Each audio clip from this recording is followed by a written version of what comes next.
Meus irmãos, hoje é um culto de oração e talvez fosse mais adequado trabalhar com temas relacionados, mas em oração ao Senhor, me senti compelido a trazer um tema para a nossa reflexão. E até para introduzir, eu quero contar um fato interessante.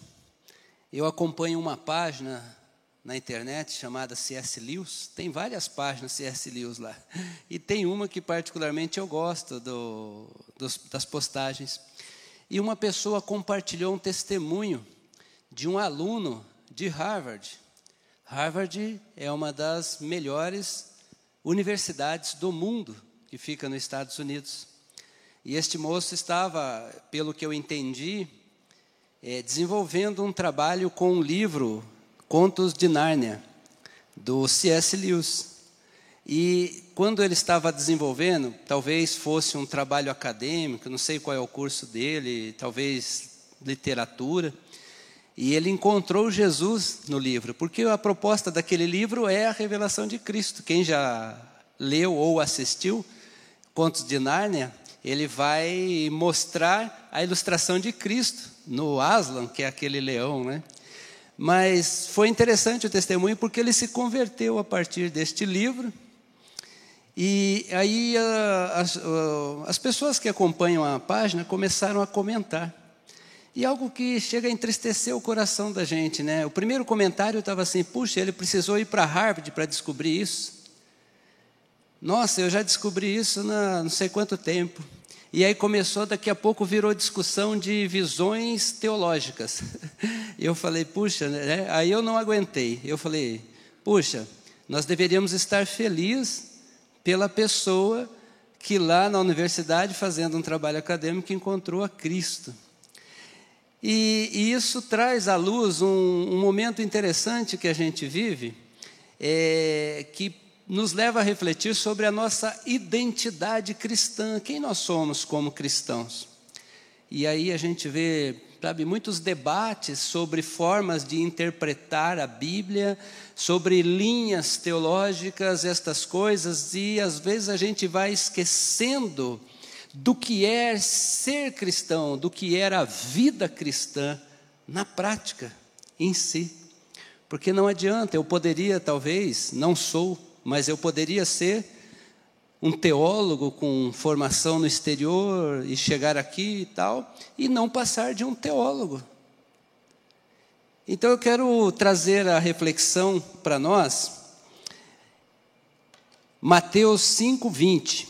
Jesus está naquele famoso Sermão do Monte, no seu primeiro discurso, e ele vai ensinar sobre muitas coisas, inclusive Mahatma Gandhi, um indiano que não foi cristão, mas foi um líder pacificador. Ele disse, uma expressão dele, que se perdesse todas as escrituras, mas ficasse o Sermão do Monte, a essência de Cristo teria sido preservada. Algo que você, como cristão, marque aí se você já não fez, né? Leia Mateus capítulo 5, 6 e 7. Leia, releia, leia, releia, leia, releia, porque ali está a essência do Evangelho, que vai se desdobrar depois. Mas no verso 20 do capítulo 5, está escrito assim: porque eu afirmo que, se a justiça de vocês não excederem muito a dos escribas e fariseus, jamais entrarão no reino dos céus. Veja, porque eu afirmo que, se a justiça de vocês não exceder em muito a dos escribas e fariseus, jamais entrarão no reino de Deus, ou no reino dos céus. O que Jesus está fazendo aqui, ele veio ensinando, está fazendo ali, falando das bem-aventuranças, do sal da terra, e nesse momento ele está falando a respeito que ele como aquele que cumpre a lei, e ele está então propondo aos seus discípulos.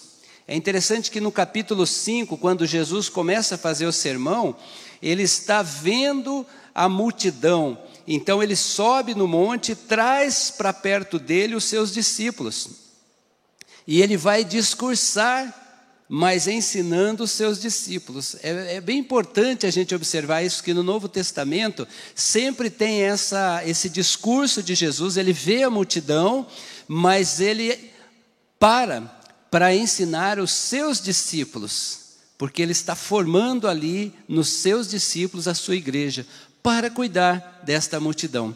E entre as coisas que ele vem ensinando, ele está propondo uma vida espiritual que vai muito além das questões externas. Por isso que quando sempre faz a referência aos fariseus, aos mestres da lei, sempre Jesus está falando sobre uma religião de aparência, daquilo que tem vários preceitos externos, mas ele se preocupa com o que está dentro do coração. Então, os fariseus e escribas brigavam, impunham uma santidade aparente e uma justiça interior, mas o que Jesus está propondo para os seus discípulos é que cada um possa mergulhar no mais profundo do seu ser para buscar as intenções do coração, que é isso que vai transbordar em vida. Ou seja, quando ele interpreta as leis de Moisés, ele vai mostrar. Às vezes a gente fala, olha, Jesus, a graça e a lei, né? Sempre fica essa discussão de graça e lei, e é muito profundo isso, viu, gente? Para se discutir em pequenas frases, né?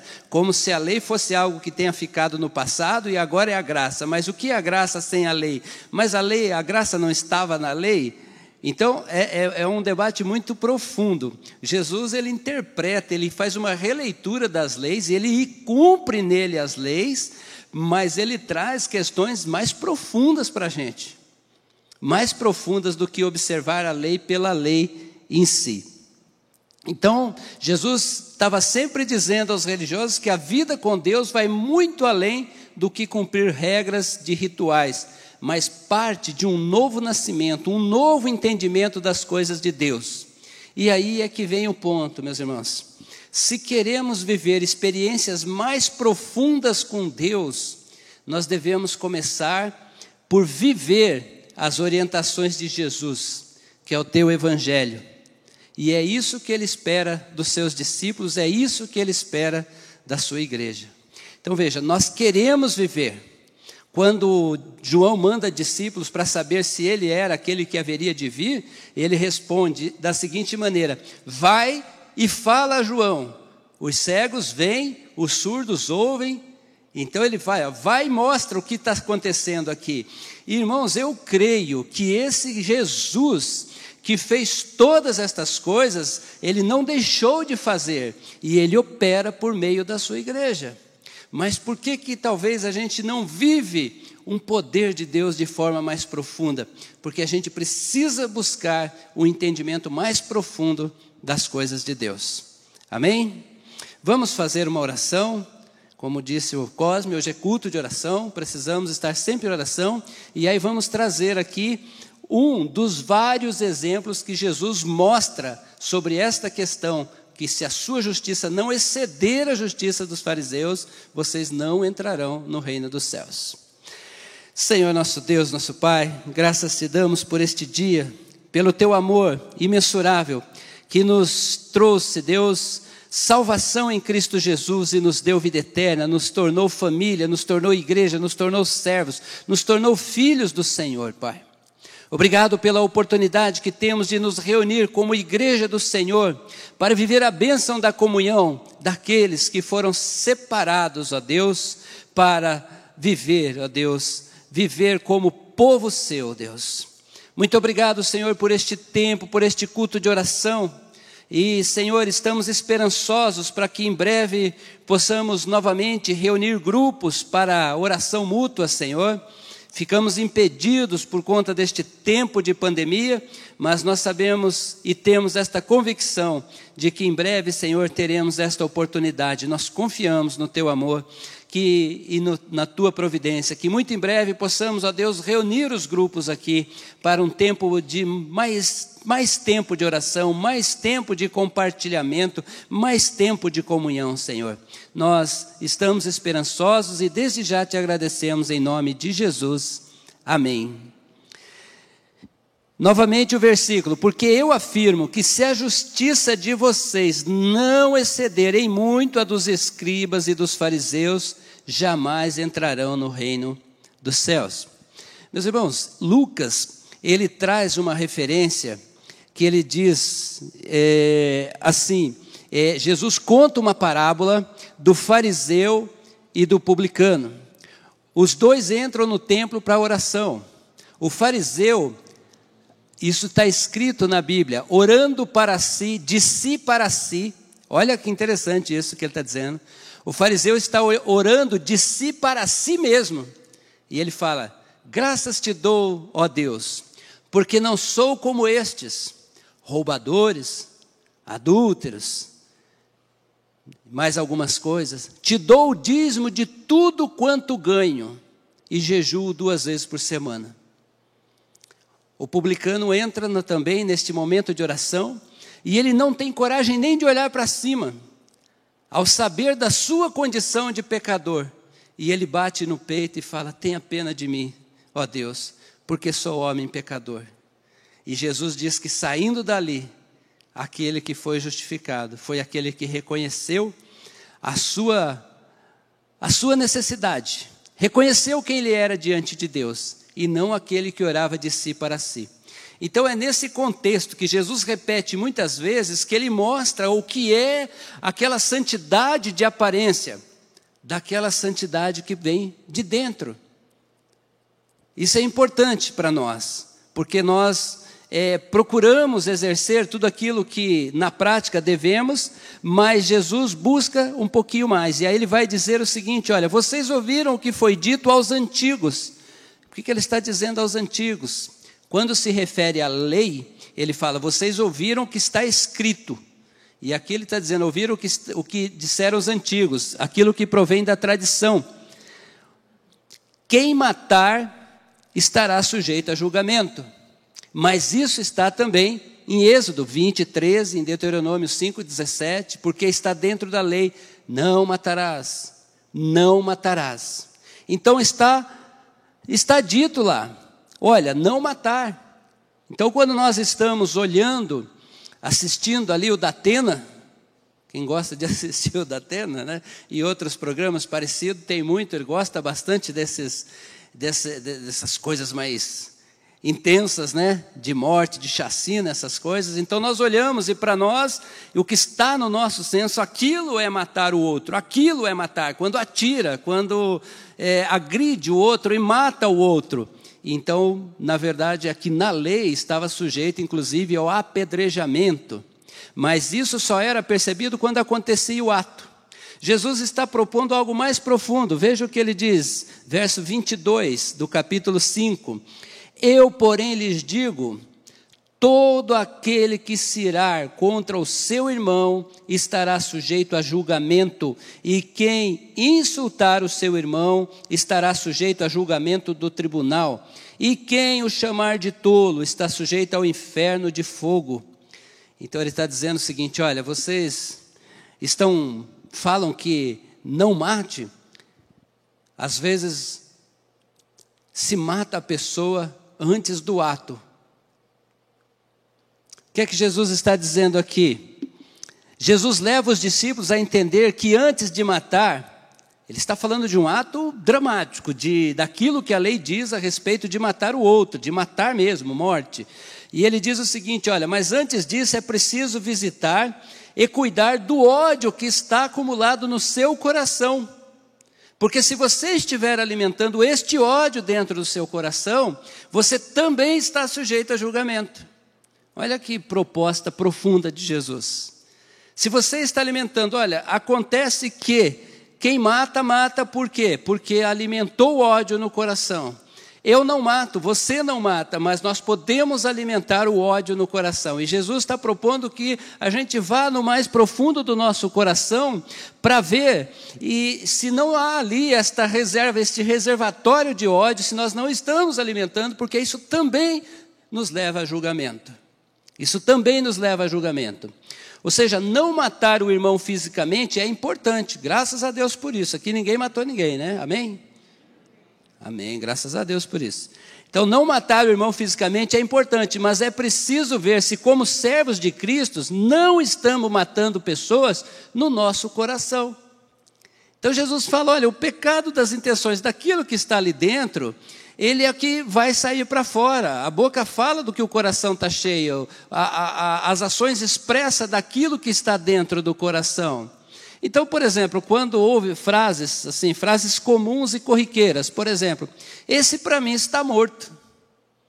Já ouviu isso? Não, ouviu? Essa pessoa para mim morreu.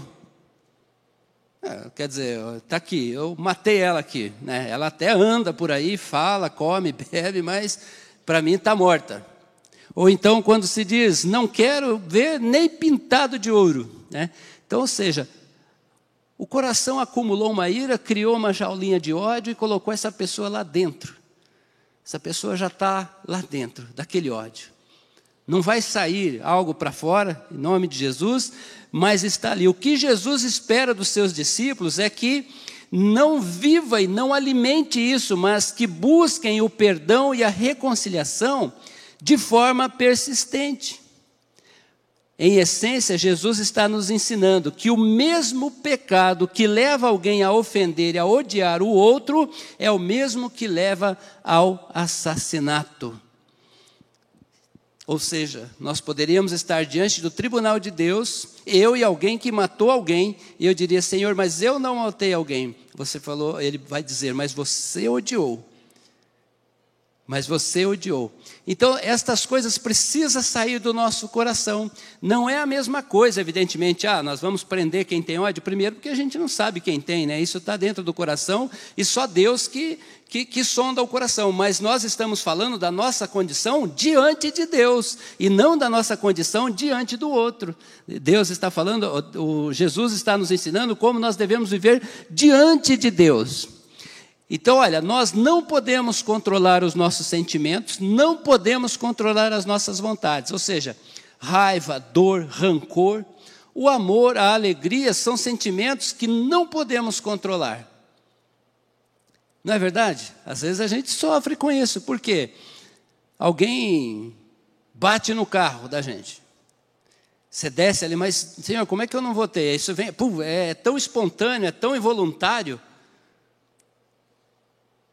Como é que eu não vou ter rancor de alguém que me maltratou, alguém que maltratou meu familiar, alguém que maltratou alguém que era próximo de mim? Como é que eu não vou desenvolver isso? É difícil, não é possível controlar os sentimentos, mas nós podemos decidir sobre a nossa vontade do que fazer ou não fazer com a raiva e com o rancor e com a dor. Ou seja, eu sei, Senhor, que isso atingiu, eu sei que eu desenvolvi, mas qual é a minha vontade? A minha vontade, aí Jesus vai falar um pouco antes aqui, tem que ser aquela de fazer a vontade do Pai. Veja no verso 17, voltando um pouquinho, diz assim, olha, não pensem que eu vim revogar a lei ou os profetas, não vim para revogar, mas para cumprir, entendendo que a lei sempre foi para nós impossível de ser cumprida. Quem cumpre a lei por nós é Cristo, por isso que nós somos justificados nele. Nós somos justificados em Cristo. Porque em verdade lhes digo, até que o céu e a terra passem, nem um i ou um tio jamais passará dessa lei, até que tudo se cumpra. Aquele, pois, que desrespeitar um destes mandamentos, ainda que dos menores, e ensinar os outros a fazer o mesmo, será considerado o mínimo no reino dos céus. Aquele, porém, que observar e ensinar, esse será considerado grande no reino dos céus. Porque eu vos afirmo que se a justiça de vocês não exceder em muito a dos escribas e fariseus, jamais entrarão no reino de Deus. Então ele está dizendo o seguinte, olha, os fariseus e os escribas têm as leis, eles veem quem não faz o sacrifício, quem não cumpre o jejum, quem não se veste adequadamente, quem vem, quem não vem, eles estão olhando, estão cobrando todas estas coisas, mas a justiça de vocês precisa ser superior a deles, vocês precisam viver essa intimidade com Deus, vocês precisam viver a ordem de Deus dentro de vocês, isso precisa sair de dentro para fora. Então não é algo que eu faço para que seja visto, mas é algo que eu faço porque eu sei a quem eu pertenço, eu sei de quem eu sou, eu sei a quem eu presto conta. Esta é a vida com Jesus. Buscar o perdão e a reconciliação é base da justiça de Cristo, e é o que Ele espera ver em nós e na sua igreja, não porque nós somos perfeitos, mas porque Ele é, e a nossa força está nele e no Espírito que Ele conduz.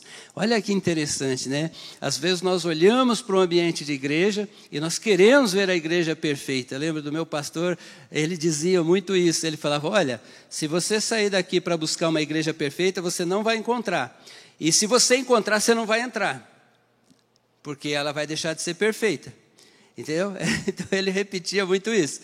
Então às vezes a igreja não, mas ela faz o quê? Continuamente ela exerce o seu amor recíproco, ela exerce a mutualidade, o amor, a reconciliação e o perdão, não porque nós somos perfeitos, mas porque o Senhor da igreja é perfeito, e porque nele nós temos forças para fazer e para viver conforme a tua vontade. Não é a nossa, é a perfeição dele que habita na igreja do Senhor.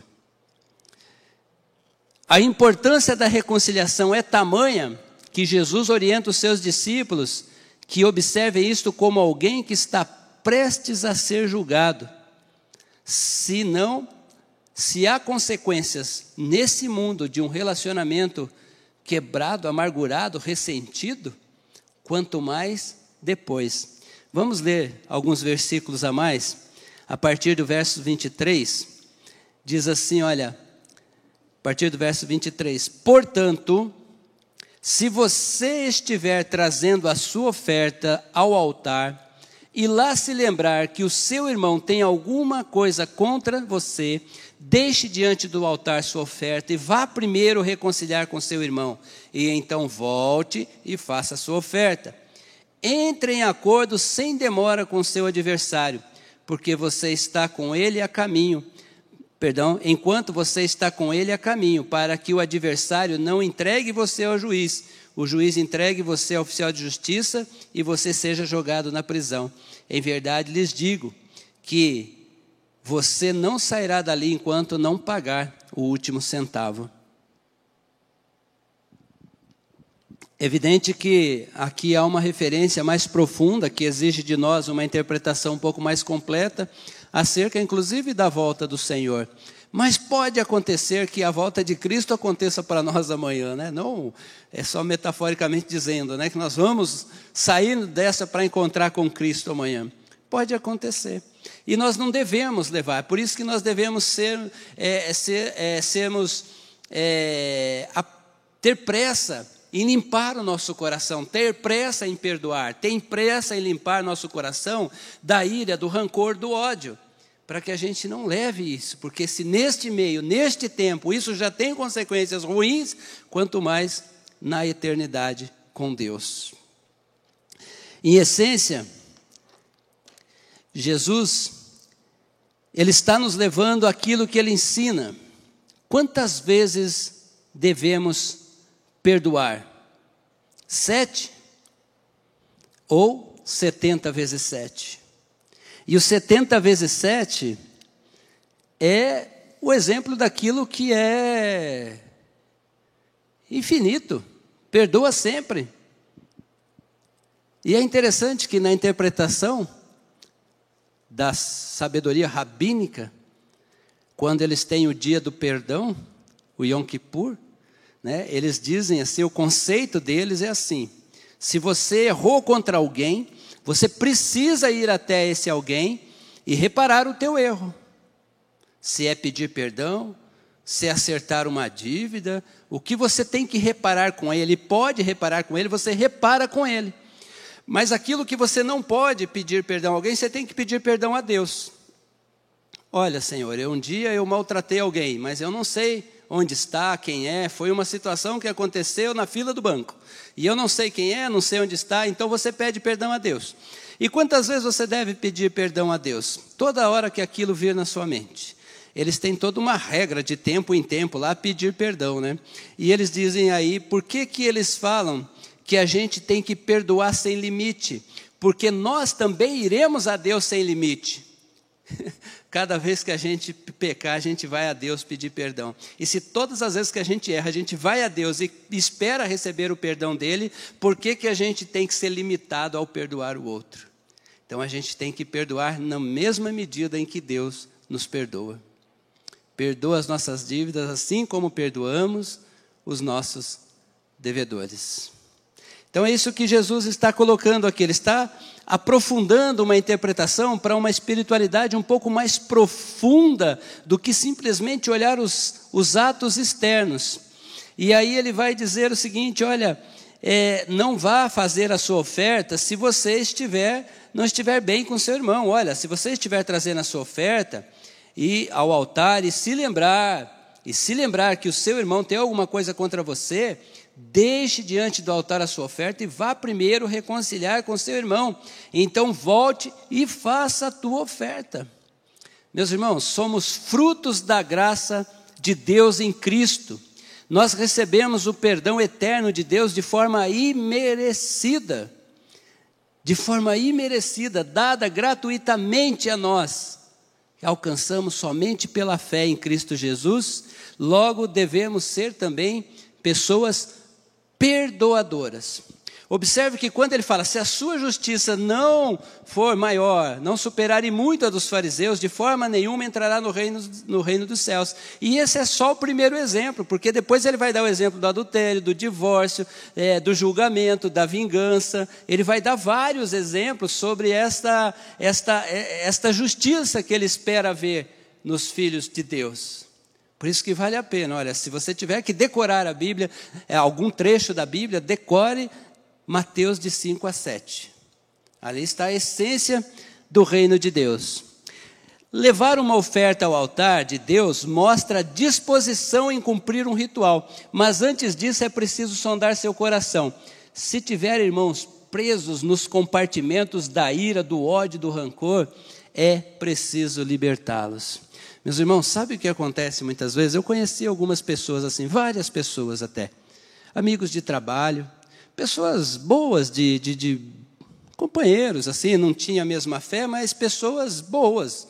E todo final de ano, em função do dinheiro que vem a mais, né, sempre no final de ano vem o 13º, tem empresa que às vezes tem um bônus a mais, às vezes sai de férias, vem um terço, sempre vem um movimentinho de dinheiro a mais, né?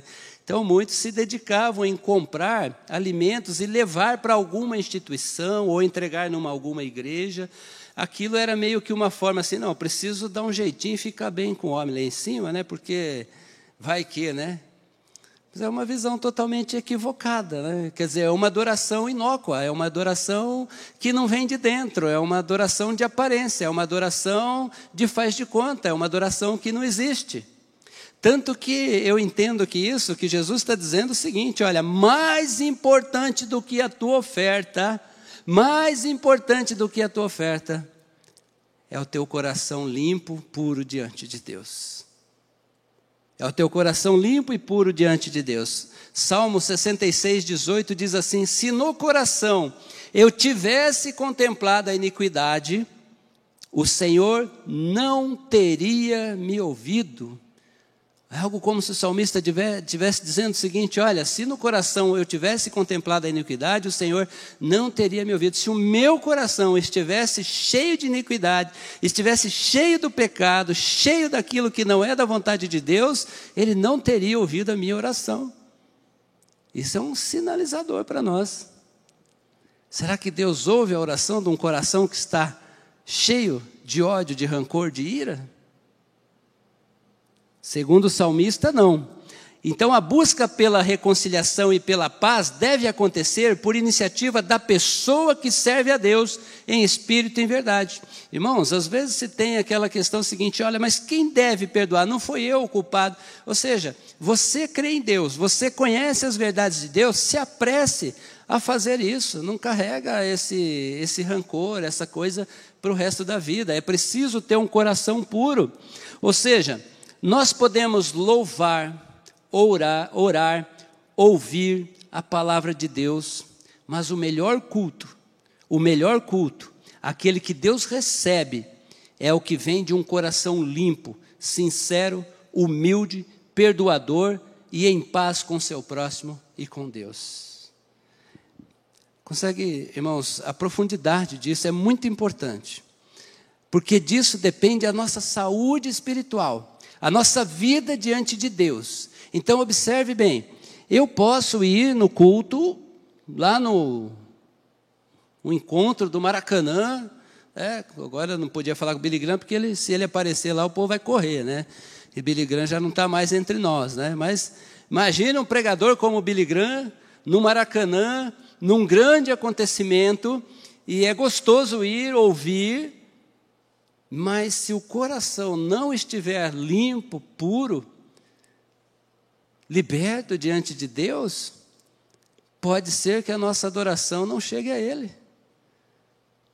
Olha como é profundo isso. E nós queremos viver esta aproximação com Deus, nós queremos viver estas bênçãos de Deus na nossa vida. Então, olha, mais louvar, orar, ouvir a palavra, estar na comunhão, tudo isso, irmãos, é importante, mas antes disso, nós precisamos de um coração limpo, sincero, humilde, perdoador, em paz com o seu próximo e com Deus. Em todo caso, a vida nos coloca tantos obstáculos, tantas dificuldades, tantos encontros e desencontros, é marido com mulher, é filho com os pais, é irmãos da igreja, é no trabalho, é em todos os lugares, toda hora acontece alguma coisa. Por isso que o único lugar em que nós encontramos refresco para a nossa alma e alívio para o nosso coração é aos pés de Cristo. É aos pés de Cristo. Quando nós escancaramos o coração. E eu gosto de dizer que as nossas orações diante de Deus não pode ser burocrática. A nossa oração diante de Deus precisa ser pura e verdadeira. E ser pura e verdadeira é abrir o coração e falar o que está nele de fato. Sabe quando a gente tem um problema assim, pegar qualquer caso aqui, o irmão brigou comigo. Aí eu vou lá diante de Deus, Senhor, abençoa a vida do irmão. Abençoa a vida do irmão. O coração está arrebentado. Às vezes tem que chegar diante de Deus e falar, Senhor, eu sei que a tua vontade é que eu perdoe, e eu quero fazer a vontade. Então, eu não domino o meu sentimento, mas eu domino a minha vontade, Senhor. A minha vontade é fazer a tua vontade, é perdoar, mas está difícil lidar com esse sentimento, Senhor. Esse sentimento está gerando ódio, eu não consigo falar, eu não consigo encarar. Então, me ajuda, Senhor, a tirar estas coisas do coração. E aí é que você vê o Espírito Santo de Deus operar. Quando nós abrimos o coração, assim como aquele publicano, Senhor, tenha pena de mim porque sou homem pecador. E o Senhor o justificou. Essa sinceridade é importante diante de Deus.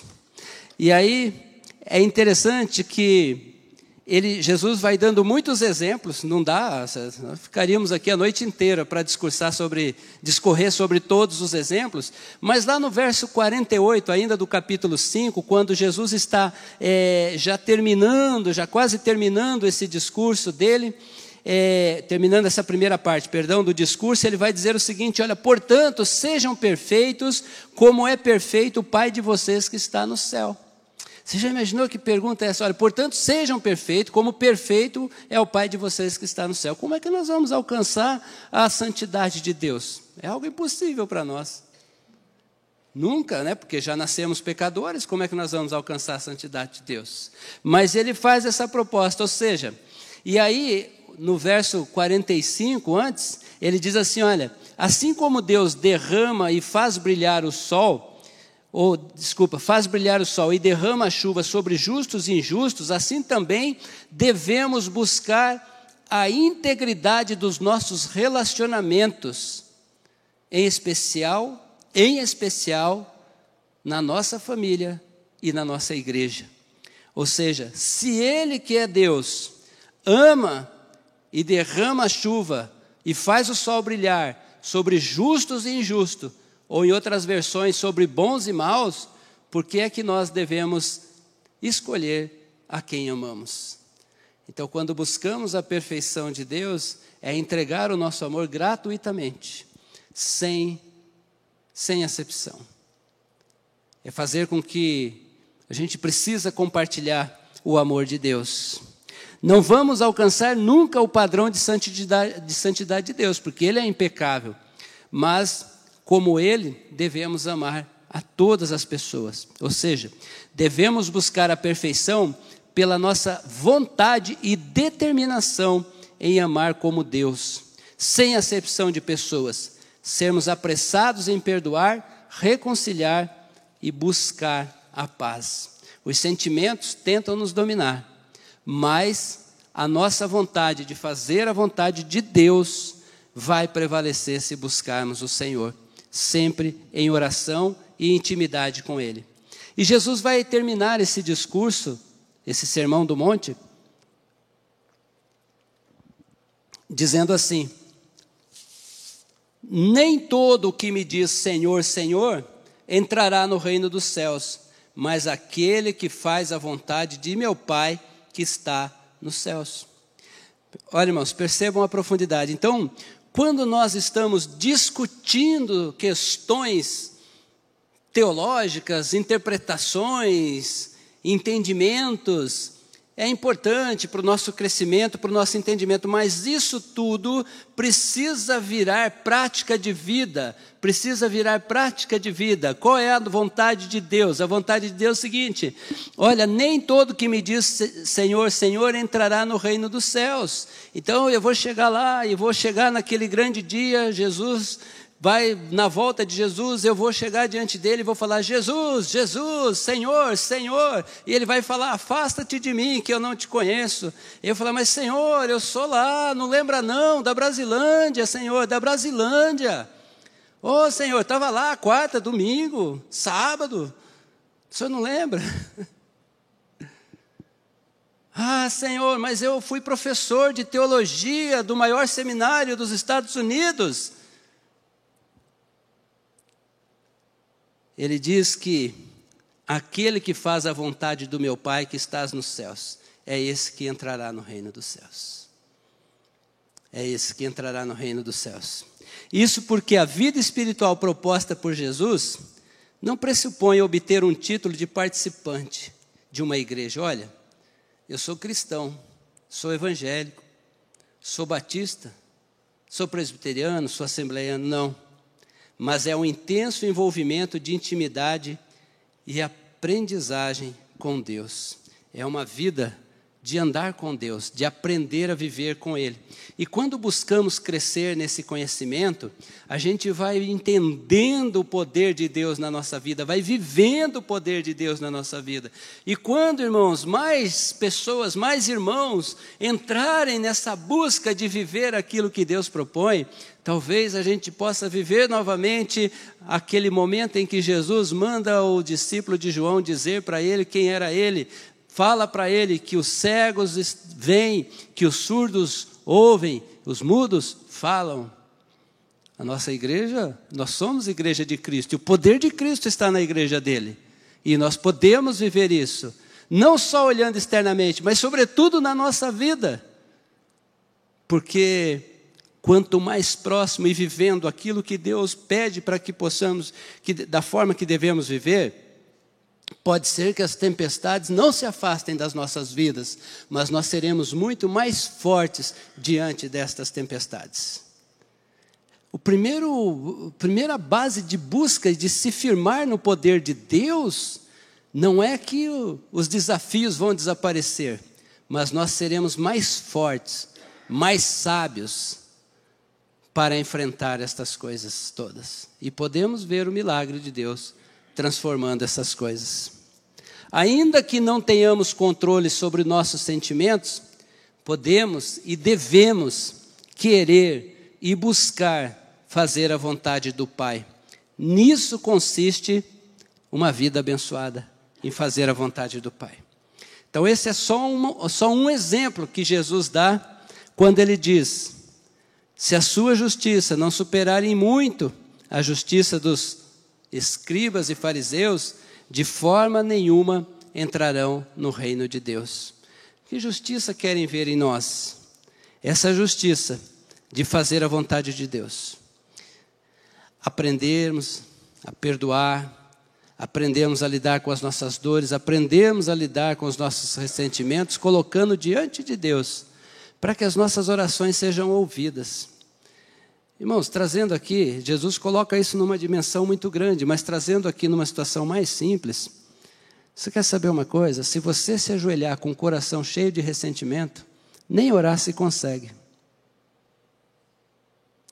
Começa a orar, os pensamentos se desviam. Quanto mais fazer com que esta oração chegue ao Senhor. Então, olha, o melhor culto que você pode entregar ao Senhor é um coração quebrantado, um coração limpo, um coração puro. E como é que a gente consegue isso? Aos pés da cruz, porque nós só podemos ser justificados em Cristo, porque só Ele cumpriu a lei, e nós só podemos ser justificados nele. Aproxime-se de Cristo. Como que eu me aproximo de Cristo? Ele não é uma pessoa que está ali que eu posso encostar. Ele é uma pessoa que está no Espírito Santo de Deus habitando em você e que se expressa através das palavras do Evangelho. Então leia, medite. O que é que o Senhor quer que eu faça? O que é que o Senhor espera de mim? Tenho certeza que você vai viver o poder de Deus na sua vida. Amém? Vamos orar, encerrando esse momento de mensagem. Senhor, nosso Deus, nosso Pai, muito obrigado, Senhor, pela Tua palavra. Obrigado, Senhor, pelas instruções que o Senhor nos traz. Senhor, de fato devemos buscar fazer com que a nossa justiça supere muito a justiça da aparência, a justiça Senhor, daquilo que é externo, mas vivermos de fato uma transformação interna, Senhor, uma espiritualidade profunda conforme a Tua vontade. Senhor, nos ajuda, Pai, limpa o nosso coração de todo ressentimento, de toda angústia que seja contrária à Tua vontade, Senhor, e nos ensina, nós queremos de fato, Senhor, caminhar conforme a Tua vontade, Senhor, mas nos ajuda, Senhor, nos capacita cada dia mais, Senhor, que o Teu Santo Espírito, Senhor, nos conduza, e como diz a Tua palavra, que Ele possa interceder por nós, porque nós não sabemos nem orar como convém, Senhor. Senhor, nossa vida pertence a Ti, está colocada, Senhor, sob os Teus cuidados, Pai. Nos ajuda, te pedimos em nome de Jesus. Amém.